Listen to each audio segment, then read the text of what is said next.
कि रिजवान साहब 3 मैच हारने के बाद आके प्रेस कॉन्फ्रेंस में ये बोलते हैं, मैंने पूरी की पूरी ना उसकी ना लाइन संभाल के रखी हुई है, मैं आपको पढ़ के सुनाता हूं। जैसे इसमें बहुत सी चीजें मेरे हाथ में नहीं है, मतलब कि बता रहे टीम के सिलेक्शन के ऊपर, जैसे इसमें भी बहुत सी चीजें मेरे हाथ में नहीं है, हमें नहीं पता, हमारे पास डिसीजन नहीं होते।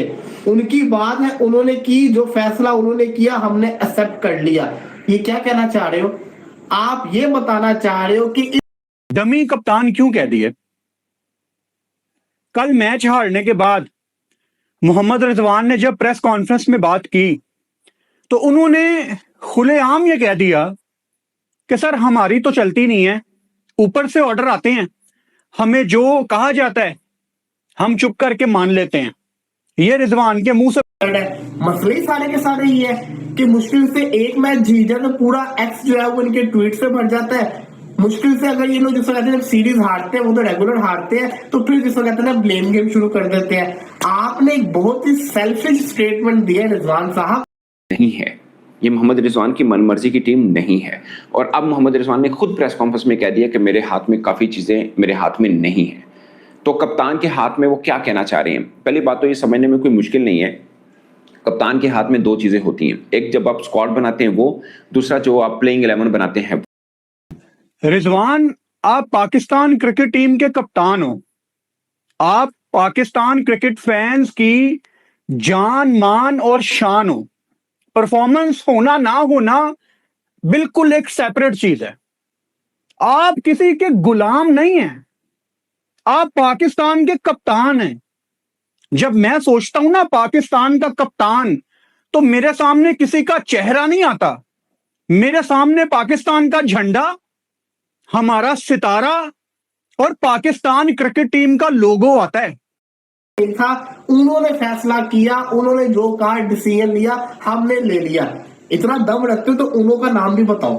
फिर सबसे बड़ी चीज, ये वाली जो हरकतें होती है ना, ये सीरीज से पहले किया करो। पहले बोला करो कि सिलेक्शन के अंदर मेरा हाथ नहीं है, अगर हारेंगे तो भी मेरे ऊपर ना डालना।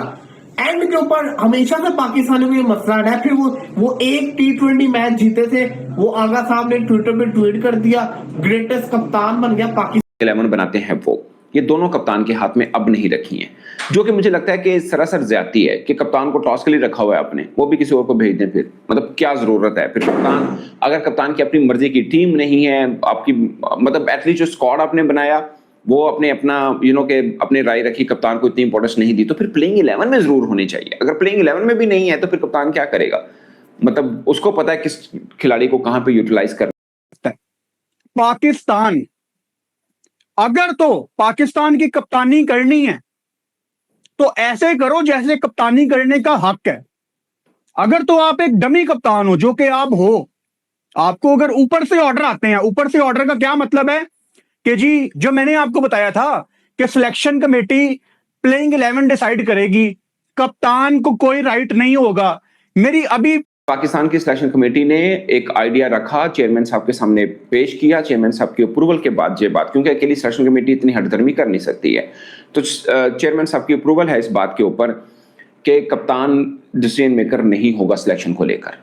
ये चेयरमैन साहब की अप्रूवल के बाद सिलेक्शन कमेटी इतनी ताकतवर बनी है। और उन्होंने कहा है, उसकी वजह ये ढूंढी कि बाबर आजम को जब फुल अथॉरिटी दी थी, ठीक है, पाकिस्तान ने ये कुछ हेलो गाइस, पाकिस्तान कल आखिरी मैच हारने के बाद प्रेस कॉन्फ्रेंस में रिजवान ने कहा है कि टीम का सिलेक्शन, टीम का 11 कौन खेलेगा ये मेरे हाथ में नहीं है, ये मुझे ऊपर से पता चलता है। मैं तो सिर्फ एक टॉस उछालने का काम करता हूँ, इसलिए मैं कप्तान हूँ। जो भी डिसीज़न लेने होते हैं वो और लोग लेते हैं, क्योंकि इसमें मेरा कोई दखल नहीं होता है। जैसी मुझे टीम दी जाती है मैं वैसे ही टीम लेकर मैच खेलता हूँ। उससे चाहे हारे या जीते, उसकी ज़िम्मेदारी मेरे ऊपर नहीं है। ये ज़िम्मेदारी उनकी है जो टीम का सिलेक्शन करते हैं और जो प्लेइंग 11 बनाते हैं, क्योंकि मुझसे कोई राय नहीं ली जाती, ना ही मुझसे पूछा जाता है। सब अपनी मनमानी करते हैं, जिसकी वजह से हमें ये लगातार हार का मुंह देखना पड़ रहा है। अब ये पाकिस्तानी मीडिया रिजवान के पीछे पड़ गई कि अगर ये बात थी तो आपको पहले बताना चाहिए था कि अगर हम जीते या हारे तो मेरी ज़िम्मेदारी नहीं होगी, क्योंकि दूसरे की ज़िम्मेदारी होगी जो टीम सिलेक्शन